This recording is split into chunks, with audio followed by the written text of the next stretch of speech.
Eu convido você a abrir a sua Bíblia lá no Evangelho, segundo escreveu Lucas, capítulo 1. Nós vamos ler do verso 26 em diante. Lucas, capítulo 1, o verso 26 em diante.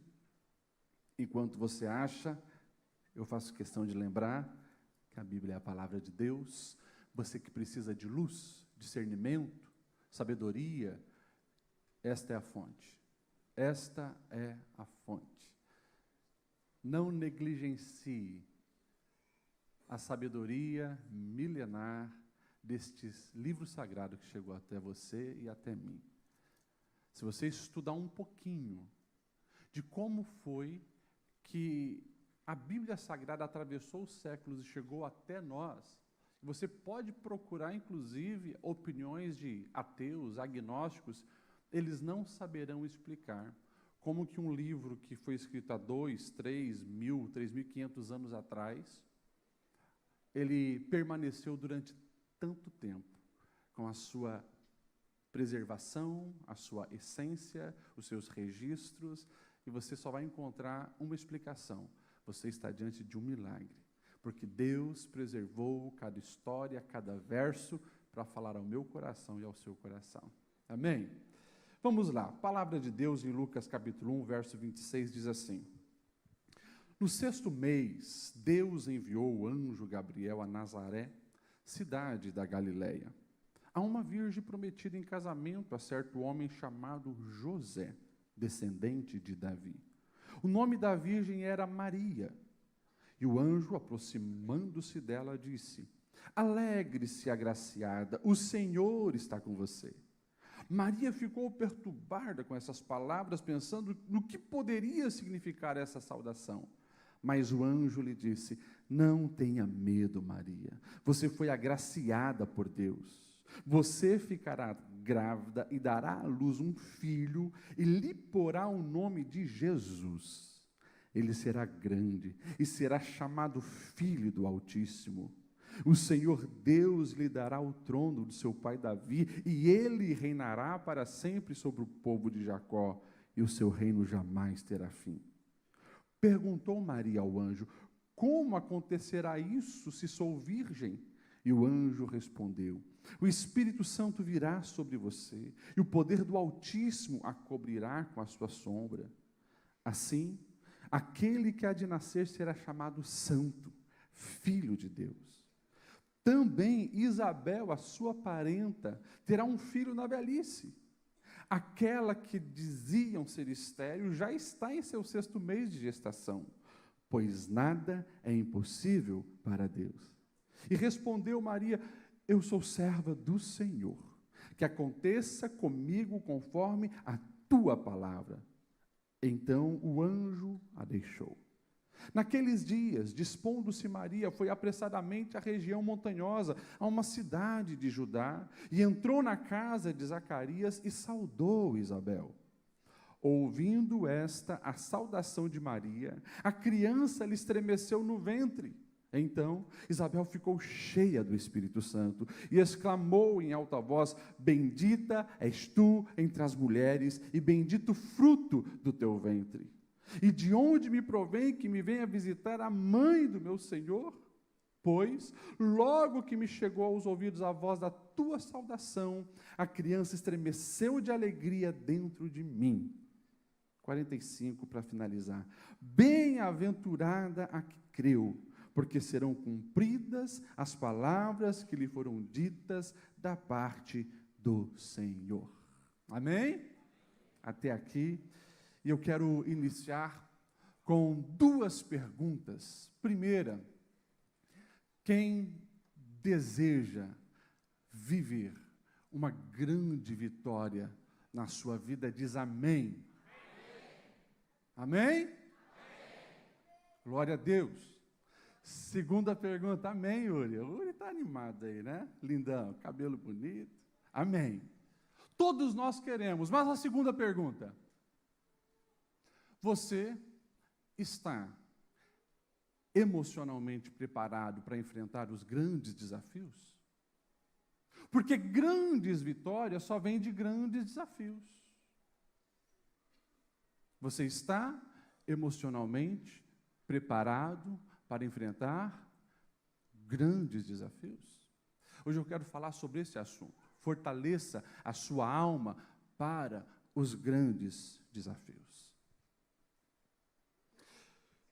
Para que você se localize nessa passagem bíblica, nós precisamos entender que estamos há 2000 anos atrás, num contexto bem diferente da nossa realidade de hoje. E aqui nós temos um milagre acontecendo, pelo menos de maneira dupla. Você ouviu que o anjo se revela para Maria, o anjo Gabriel se revela para Maria, dizendo que ela então seria a mãe do Messias, o Messias esperado há tantos e tantos e tantos anos por Israel, agora tem a promessa. Ela é uma virgem que está prometida em casamento, mas ainda não casou. E diferente dos nossos tempos, onde as pessoas, nas suas irresponsabilidades sexuais, já mantêm relações íntimas muito antes do casamento, naquela época isso era impossível acontecer, porque alguém que, como Maria, aparecesse grávida antes do casamento, corria sérios riscos, inclusive de morte, por apedrejamento. Era bem diferente o contexto. A Maria, ela recebe a visita do Senhor, ela fica grávida pelo poder do Espírito Santo, e ela recebe também uma orientação muito importante. Aconteceu um milagre, lá com a sua parenta, Isabel. O contexto deixa bem claro, Zacarias e Isabel, ele era um sacerdote, e eles já estavam na terceira idade, já eram idosos. E esta mulher, durante muitos anos, foi zombada e humilhada, porque também, naquela época, o contexto de uma mulher casada que não tivesse filho era terrível, porque ela era vista como uma mulher, não apenas infrutífera, mas uma mulher amaldiçoada. E isso, na sua cultura, era símbolo de humilhação. Ela mesma vai dizer, lá no verso 25, isto é obra do Senhor, falando da gestação dela. Agora ele olhou para mim favoravelmente para desfazer a minha humilhação perante o povo. Ou seja, ela recebeu um milagre e ela entendia que o novo tempo se iniciava para ela, longe das humilhações que ela sofreu. 2 milagres. Maria está grávida lá em Nazaré, pelo Espírito, e ela decide agora ir visitar a sua parenta, que já está há 6 meses gestando também um milagre ali, um milagre de concepção. Ela teve relação íntima com o seu marido naturalmente, mas foi um milagre por ser na velhice. Uma mulher que era estéril recebeu a bênção de Deus. 2 milagres, esse é o cenário. Mas eu quero que você preste muita atenção no que vai acontecer agora, nessa visita de Maria, que vai agora andar uns 30 quilômetros, saindo de Nazaré, indo até o deserto da Judéia, para ali visitar Isabel. E aqui nós temos preciosidades, porque nós vamos ver no comportamento de Maria alguém que está buscando força para a sua alma diante do enorme desafio que ela tem para enfrentar. Maria, ela está totalmente aberta para viver as promessas do Senhor, para viver o projeto de Deus, mas ela sabe que isso não será nada fácil. Como eu falei, uma mulher que não entrou no casamento ainda, aparecer grávida, ela tem sérios riscos de humilhação, de vergonha, de zombaria, de ser rotulada por todos os tipos de nomes baixos que você possa imaginar, e, inclusive, ela tem corrido risco de morte. Mas ela vai à casa de Isabel, e aqui eu entro em pelo menos 2 lições que nós podemos aprender nesse texto. Primeira lição. Maria sabia que para enfrentar um grande desafio, ela precisava encher o seu tanque emocional. E eu vou entrar um pouquinho nesse assunto, porque essa semana eu gravei um videozinho curto dentro do meu carro, um Reels que está lá no meu Instagram, falando justamente disso. Há muitos anos atrás eu tinha lido um livro que eu recomendo para todos os líderes que leiam esse livro, Andando com o Tanque Vazio, de Wayne Cordeiro. E ele vai dizer algo muito precioso, e eu compartilhei isso no vídeo. Eu só não imaginava que a repercussão desse vídeo fosse tão grande, porque eu falei algo que na minha mente já estava lógico, porque eu conhecia desse assunto, também como psicólogo, mas eu recebi tanto direct e tanta mensagem no meu WhatsApp das pessoas dizendo assim, pastor, obrigado por esse vídeo.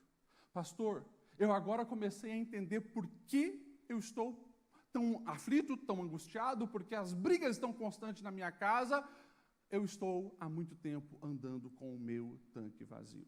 E eu recebi muitas mensagens das pessoas falando como aquilo serviu de um alerta e de uma orientação para algo que deveria ser de conhecimento de todos. E eu coloquei nesse texto para a gente aprender com Maria, porque Maria sabia que diante do grande desafio que ela tinha, precisava encher o seu tanque emocional. Como que funciona isso, pastor Lediel? É muito simples, muito simples. Todos nós temos um tanque emocional na nossa vida. E quando eu vivo experiências boas, o tanque ele se enche. Mas no dia a dia, com coisas que nós precisamos fazer, ou às vezes com infortúnios que nós não esperávamos, o tanque emocional vai se esvaziando. E no vídeo eu falei de uma maneira bem simples, né?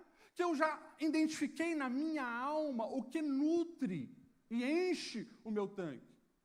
Momentos em família, viagem, ler um bom livro, assistir um filme, pescar com os amigos, são coisas que eu sei que enchem a minha alma. E se você um dia está precisando dar boas risadas, convida alguns amigos para pescar, tipo o pastor Alexandre e o pastor Aguiar, os camaradas são pé frio, não pega nada, e o Alexandre ele é tão desastrado que ele só faz você rir.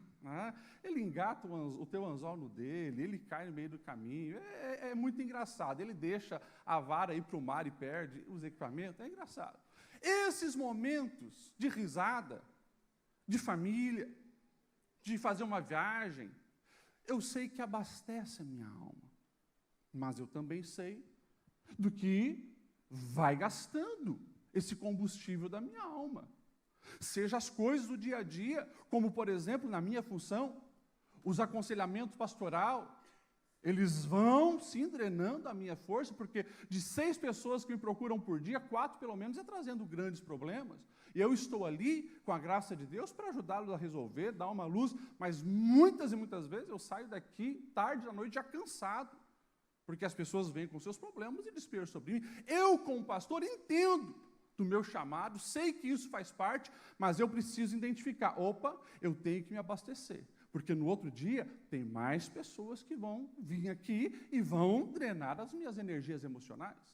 Mas quando eu vou fazendo esse equilíbrio, eu consigo continuar na caminhada. Agora, a partir do momento, e a maioria das pessoas que pelo menos me deram feedback daquele vídeo, elas compreenderam, pastor, eu só me desgasto, eu só me estresso.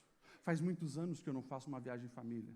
Faz muito tempo que eu não paro para jogar um dominó, um jogo de tabuleiro com os amigos.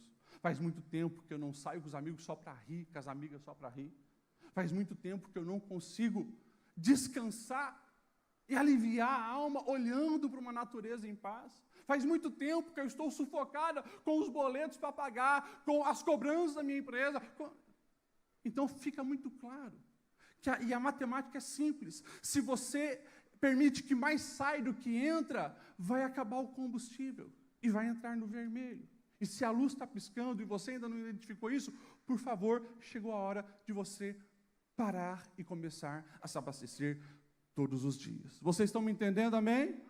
Vamos olhar aqui para o texto e ver quais foram as atitudes de Maria. Eu acho maravilhoso isso aqui, porque Maria, ela, ao receber essa revelação e saber do grande desafio que ela tem, ela foi buscar influência e ter contato, primeiro, com gente que conhece verdadeiramente a Deus. Olha que lindo, lá no verso 6 desse capítulo 1, o que vai falar? A Bíblia vai falar sobre Zacarias e Isabel. Eram justos aos olhos de Deus, obedecendo de modo irrepreensível a todos os mandamentos e preceitos do Senhor. Isso é maravilhoso. E você vai ver na fala da própria Isabel, que é uma pessoa que ela tem conexão com os céus, e ela entende o que está acontecendo com a sua amiga. E quem é a sua amiga, ou sua prima, sua parenta? Maria. Olha só o verso 31. Aqui o anjo disse, no 31, eis que concederá e dará à luz um filho, a quem chamarás pelo nome de Jesus. E depois nós vamos ver a confirmação nos lábios de Isabel, afirmando que sabia que ela era bendita entre as mulheres, porque recebeu dos céus uma graça sobre ela. Ou seja, fica muito claro que no momento de grande desafio, Maria, ela vai buscar conexão e fazer aliança, estar junto e andar junto com alguém que está também conectado com os céus. O que isso precisa nos ensinar? E presta muita atenção nisso. Nós devemos cuidar com as companhias que nós andamos, e diante dos desafios que vêm, aonde nós estamos nos encostando, com quem nós estamos andando, para receber aquilo que vai nutrir a nossa alma. Algo maravilhoso que a palavra de Deus também vai nos dizer, é que Isabel, ela ama verdadeiramente Maria. Como que você sabe disso, pastor Ediel? É simples. Um dos grandes termômetros para você ver quem te ama e quem não te ama, é se essa pessoa consegue celebrar as suas bênçãos e as suas vitórias. Eis uma pessoa que te ama. E olha só o que Isabel vai dizer. Exclamou em alta voz, verso 42, bendita és tu entre as mulheres, o fruto do teu ventre, e de onde me vem, ou me provém, que venha me visitar a mãe do meu Senhor. Isabel sabia que o que ela estava gerando era um grande homem de Deus, mas ela também sabia que o que estava sendo gerado no ventre de Maria era muito superior àquele que estava sendo gerado no seu ventre. Mas ela se alegra, ela não tem ciúme, e ela confirma quem é Maria. A identidade que os céus já haviam determinado para Maria são confirmadas nos lábios de Isabel. E presta atenção nisso, que eu preciso aqui trazer alguns esclarecimentos, algumas direções, baseado em algumas experiências que eu tenho tido em gabinete pastoral. Quando eu falo em você receber de pessoas que estão conectadas com os céus, muitas vezes nas minhas pregações, eu usei e uso como ilustração, por exemplo, os meus pais, os meus avós que cresceram. Eu cresci sendo abençoados por eles, oravam por mim. Até hoje, meus pais, sendo os pastores, presidentes dessa igreja, abençoam a minha vida, confirmam o que os céus já determinou ao meu respeito. Mas muitas vezes eu usava essa ilustração, e alguns no gabinete falavam, pastor, mas eu não consigo me identificar com o que você fala, porque os pais que eu tive foram assim, os pais que eu tive foram assados. Fica muito claro quando o Senhor fala nas suas pregações que você vai nos seus pais para se reabastecer e enfrentar os desafios da vida. Eu não tenho esse privilégio, essa oportunidade. Pelo contrário, pastor Lediel, os meus pais são os desafios da minha vida. O meu pai é o desafio da minha vida, a minha mãe é o desafio da minha vida, o meu irmão é o desafio da minha vida. Então, eu quero que você entenda, e aqui eu estou abrindo para tentar explicar para você, se você não encontra essa casa de Isabel na vida do seu pai, na sua casa paterna, nos seus parentes, você precisa identificar aonde é a casa de Isabel que você vai nutrir e encher o seu tanque emocional, para que você venha então enfrentar os desafios. Semana retrasada, uma pessoa chegou no meu gabinete, ela disse, pastor, eu vim aqui me reabastecer, porque é na minha casa que é o meu desafio com o meu marido. E aqui na igreja, no aconselhamento pastoral, nas conversas do círculo de oração, eu reabasteço a minha alma para enfrentar aquele meu desafio lá. Ou seja, ela identificou que esse ambiente se tornou a casa de Isabel para ela. Mas todos nós precisamos ter essa casa de Isabel para nutrir as nossas emoções. Você me entende, amém? Você conseguiu identificar alguém que tem sido essa Isabel na sua vida? Que tem nutrido as suas emoções? Que tem te ajudado com palavras e confirmado quem você é em Deus ao seu coração? Você precisa identificar isso.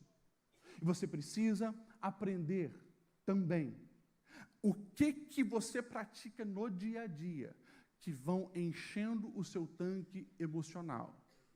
Por quê? Simples. De todas as pessoas, à medida que a vida vai acontecendo, o tanque emocional vai diminuindo. Se eu não descubro aonde eu me abasteço com algo que de fato vai encher o tanque emocional, eu corro o risco de sair buscando futilidades na expectativa que isso vai me suprir. E aqui, presta atenção, e como pastor dessa igreja, eu vou jogar bem aberto. Posso, amém? Ok. Alguém, homem, que vê que você está estressado, e o camarada está lá no trabalho contigo, vê que você está bufando naquele dia, você está estressado. Aquele camarada que convida você a desestressar num bar, enchendo a cara, e depois te convida para ir numa casa de prostituição, ele está sendo um agente do inferno para destruir a sua vida, com uma alegação de que você vai ter o tanque cheio porque vai desestressar. Na verdade, você está arrumando furos para o seu tanque emocional, a ponto de depois você não conseguir desfrutar dos momentos que de fato nutririam e encheriam o seu tanque. Mas você acabou o furando com uma vida pecaminosa. Portanto, vigia, não cai nessa. Amém? Mesma coisa para as mulheres. Cuida, mulher. Porque você vai ser o tempo inteiro também convidada para abastecer com futilidades esse tanque emocional. E a gente poderia listar uma série de fatores. Vou dar um exemplo de um aconselhamento que eu tive esse ano também para uma pessoa.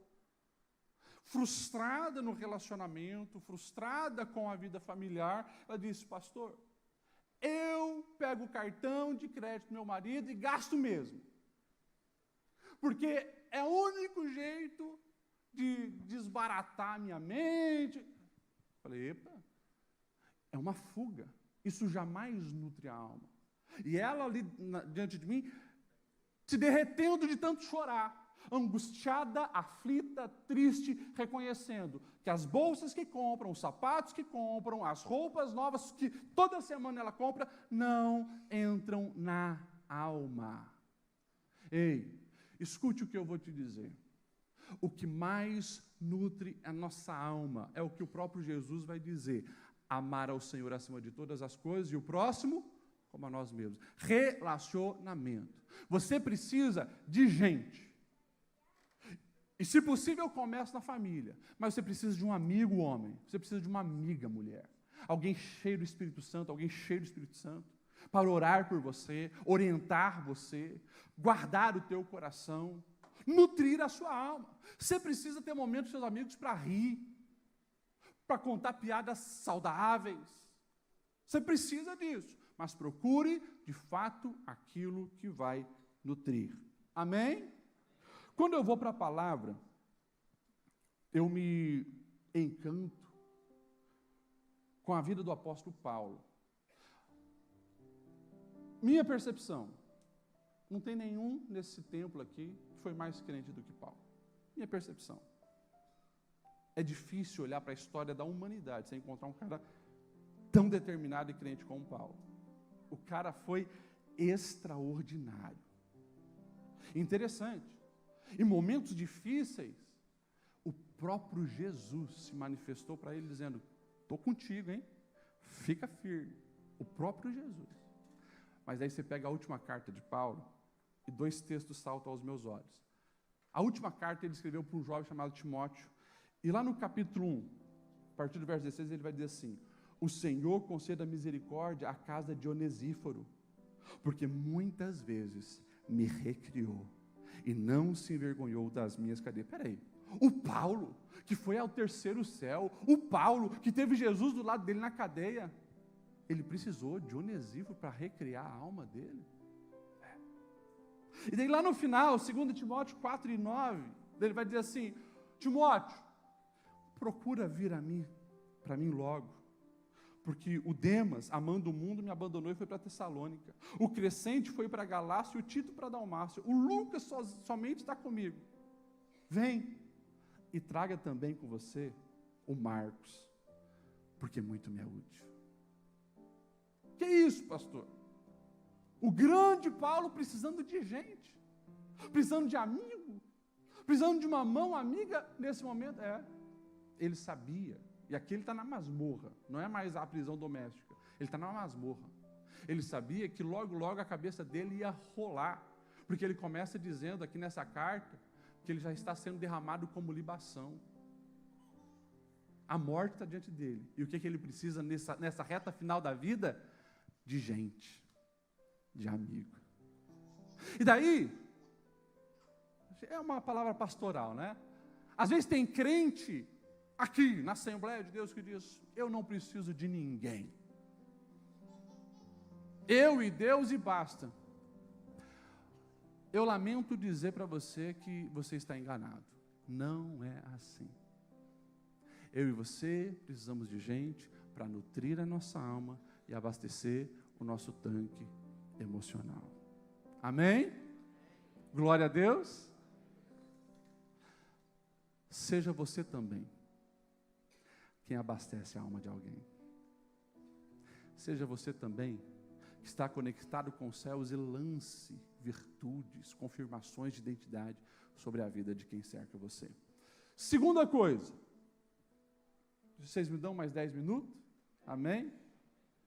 Primeira coisa que nós precisamos fazer para fortalecer a alma para os grandes desafios: abastecer a nossa alma. Segunda coisa, que também nós vamos encontrar aqui nesse texto de Maria e Isabel.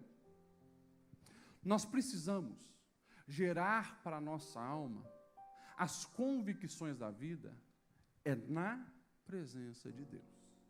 Ou seja, eu e você precisamos gerar as convicções que vão reger a nossa vida na presença de Deus. Maria estava ali tendo a maior experiência espiritual da sua vida. E lá no verso 38 ela vai dizer assim, olha a identidade dela: eu sou serva do Senhor, portanto, que aconteça comigo conforme a palavra que Deus já determinou. Duas convicções ela tem, e ela naquele momento espiritual, ela determinou: eu sei quem eu sou serva do Senhor, e sendo serva do Senhor, eu quero fazer a vontade do Senhor. Pastor Ledial, por que você está falando isso? Simples, porque nós tomamos decisões baseadas nas nossas convicções. E a pergunta que eu quero que você reflita nessa segunda verdade é: aonde você tem gerado, ou em que momento da sua vida você gerou as convicções que regem as suas decisões? Eu estou falando, claro, das principais decisões da vida, porque decisão a gente faz o tempo inteiro. Você decidiu a cor da roupa que você ia usar hoje, você decidiu estar nesse culto e não estar na frente da televisão, você tomou várias decisões, mas eu estou falando aquelas decisões determinantes na vida, que são regidas por convicções da sua alma. Aonde você gerou essas convicções? Explique melhor, pastor Ledial. Eu explico. Eu quero também nessa explicação te orientar a jamais gerar convicção na sua alma baseado em pelo menos 3 situações. Primeiro, quando você está sob pressão. Aquele momento da pressão não é momento de você gerar convicção. Por exemplo, você está lá na roda dos teus amigos na faculdade e é oferecido baseado. Se você for, naquele momento, tomar uma decisão baseada nas tuas convicções que estão sendo geradas ali, a pressão dos amigos vai influenciar você para fumar o baseado.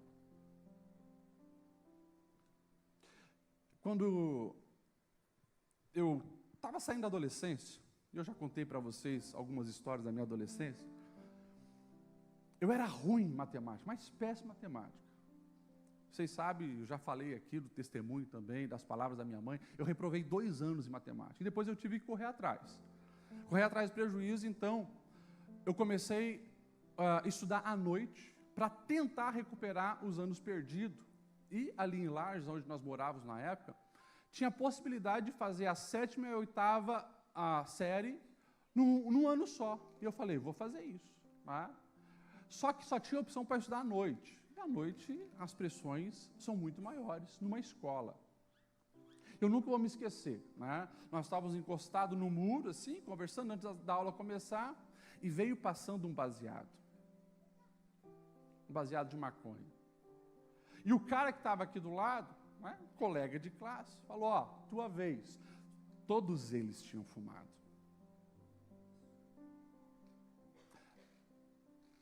A pressão era certa. Para você fazer parte da galera e ser o descolado, você tem que fumar o baseado. Só que eu tinha uma convicção na minha alma. Convicção que vício é pecado. Convicção daquilo que os meus pais ensinaram e do nível de frustração que eles teriam se eu tomasse aquela decisão. As convicções que eu tive naquele momento me deram força suficiente para não ceder à pressão. Eu rejeitei e disse, disso eu não participo. E eu, naquele momento, até hoje eu me lembro, eu imaginei como a notícia chegaria para os meus pais. E aquilo me fez rejeitar. Ou seja, aquilo já tinha sido gerado na minha alma e resultou no momento da pressão. Agora, nós precisamos cuidar, porque se você deixar para gerar convicções na sua alma na pressão, você pode trocar os pés pelas mãos e tomar decisões erradas. Então vigia, porque é na presença de Deus onde você precisa gerar as convicções para a sua alma. Você quer ver uma outra situação que jamais você deve gerar as convicções para a sua alma? No momento do medo. Um dos casos que eu atendi no gabinete pastoral no ano passado, ano retrasado, um casamento que estava se dissolvendo, e a moça falou assim, pastor, eu tomei essa decisão de casar com esse cara porque eu tinha medo de ficar solteirona. Eu vi todas as minhas colegas, uma casava, outra casava e tal, e tal, e tal. E eu com aquele medo de ficar para titia para sempre. Eu não orei, eu não avaliei, eu nem conhecia a família dele. Apenas abracei o caco. E o resultado foi esse. Ou seja, tomou uma decisão pelo medo. Você quer ver um outro problema? Para a gente caminhar para a reta final. Pessoas que tomam decisões com ódio. Com ódio, com ira. Eu fui traída. Eu fui traído. Eu nunca mais vou confiar numa mulher. Olha só o que ele está gerando, a convicção que ele está gerando para a alma dele. Eu nunca mais vou confiar num homem. Olha isso. E a pessoa se bloqueia totalmente para qualquer tipo de relacionamento, porque no meio da frustração e do ódio que ela está sentindo, ela está gerando uma verdade, uma convicção para a sua alma. Está errado. Alguém que se frustrou ao empreender e está com ódio de si mesmo, porque não deu certo. Você não pode gerar uma convicção sobre empreendedorismo baseado nesse sentimento de ódio que você está sentindo e de frustração que você está sentindo. Por isso nós precisamos entender algo que a palavra de Deus nos revela. É na presença de Deus, o momento onde nós estamos mais lúcidos, temos uma melhor dimensão da eternidade, temos a voz de Deus falando para nós o que é certo e o que é errado. É ali que você precisa gerar as suas convicções. Suas convicções sobre a vida, sobre o sucesso, sobre fracasso, sobre certo, sobre errado, sobre casamento, sobre família. É na presença de Deus. Maria fez isso. E ela pôde viver o extraordinário de Deus. Vamos se colocar em pé? Eu quero finalizar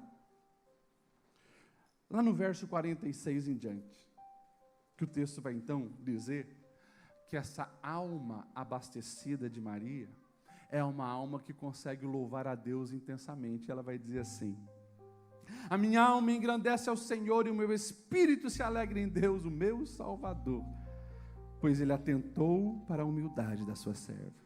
De agora em diante, todas as gerações me chamarão de bem-aventurada, pois o poderoso fez grandes coisas em meu favor. Santo é o seu nome. A sua misericórdia se estende aos que o temem de geração em geração. Ele realizou poderosos feitos com o seu braço forte, dispersou os que são soberbos no mais íntimo do coração, derrubou o governo dos seus tronos, mas exaltou os humildes, encheu de coisas boas os famintos, mas despediu de mãos vazias os ricos, ajudou ao seu servo Israel, lembrando da sua misericórdia para com Abraão e os seus descendentes para sempre, como dissera aos nossos antepassados. Você percebe que uma alma abastecida, ela tem um relacionamento muito mais fluido com os céus. Ela tem uma compreensão de passado, presente e futuro, de um Deus soberano, que cuida dos seus, que cumpre promessas, um Deus que governa todas as coisas, inclusive desbarata governos e levanta quem precisa ser levantado. Essa é a dimensão que Deus deseja que nós venhamos estar. Mas você jamais deve esquecer que Deus te fez gente, que precisa de pessoas que nutram a sua alma, e você precisa gerar as convicções que vão reger a sua vida na presença do Eterno. Vamos orar? Feche os seus olhos. Eu quero orar por você. Deus, obrigado pela tua palavra, que traz luz, discernimento, orientação, e como é importante ouvir a tua voz. Não queremos encher o nosso tanque de lixo, que não gera força, ânimo, vida, motivação. Não queremos furar o tanque da nossa alma com pecado. Nós queremos, Senhor, viver o que os céus têm para nós. Caminhar com gente que te conhece, firmar alianças que glorificam o teu nome e receber dos céus as definições para as convicções da nossa vida. Deus, eu peço a tua bênção sobre a tua igreja, Senhor, a bênção da sabedoria e do discernimento que estava sobre Maria, que encontrou na casa de Isabel esse refúgio para a alma, para se fortalecer.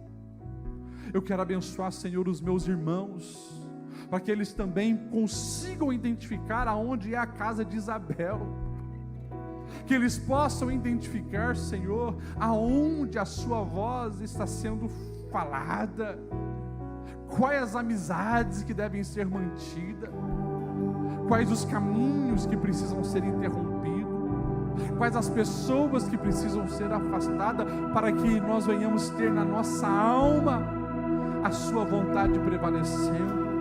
Abençoa o teu povo com sabedoria, e que os céus venham confirmar essa alma vigorosa, para enfrentar os desafios com ânimo e vencer as batalhas.